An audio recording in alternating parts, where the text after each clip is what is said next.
জামুগুৰিহাটত দুষ্প্ৰাপ্য বৰমূৰীয়া কাছ সংৰক্ষণৰ বিশেষ পদক্ষেপ ঐতিহ্যমণ্ডিত নাগ শংকৰ দেৱালয় পুখুৰীত থকা দুষ্প্ৰাপ্য বৰমূৰীয়া কাছৰ কণী সংৰক্ষণ কৰি জন্ম দিয়া হ'ল 160টা পোৱালি বেচৰকাৰী সংস্থা TSA আৰু বিশ্বনাথ বন্যপ্ৰাণী সংমণ্ডলে জামুগুৰিহাটৰ দক্ষিণাঞ্চলত থকা কাজিৰঙা ৰাষ্ট্ৰীয় উদ্যানৰ ষষ্ঠ সংযোজন এলেকাৰ ৰৌমাৰী বিলত এৰিলে 160টাকৈ দুষ্প্ৰাপ্য বৰকাছৰ পোৱালি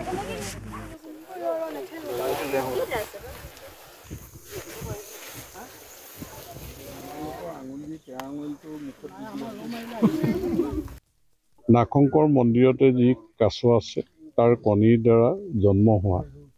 কাছৰ আমাৰ 6 মহীয়া 7 মহীয়া 2 বছৰীয়ালৈকে প্ৰায় 160টা ইয়াতে কাছ পোৱালি কাজিৰঙা ষষ্ঠ সংযোজনৰ ৰৌমাৰী বিলত সাৰ্ভেত এই বিলখন যিহেতু কাছৰ কাৰণে উপযোগী গতিকে ইয়াতে এৰাৰ ব্যৱস্থা হৈছে আমাৰ কাছৰ সংৰক্ষণ অসমত যোৱা 10 বছৰ অলমষ্টৰ পৰা হৈ আছে ইয়াতে আমি মেইনলি এটা কাছক ফোকাস কৰোঁ তাৰ নাম হৈছে ব্লেক সফট-শেল টাৰ্টল বা বৰমূৰীয়া কাছ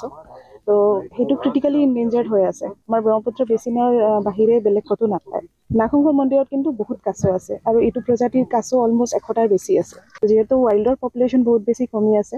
আমি সেই কনজাৰভেশ্যন ব্ৰিডিং আৰু ৰিলিজৰ দ্বাৰা চেষ্টা কৰি আছো তাৰ ৱাইল্ডত মানে পপুলেশ্যনটো অলপ বৃদ্ধি হয়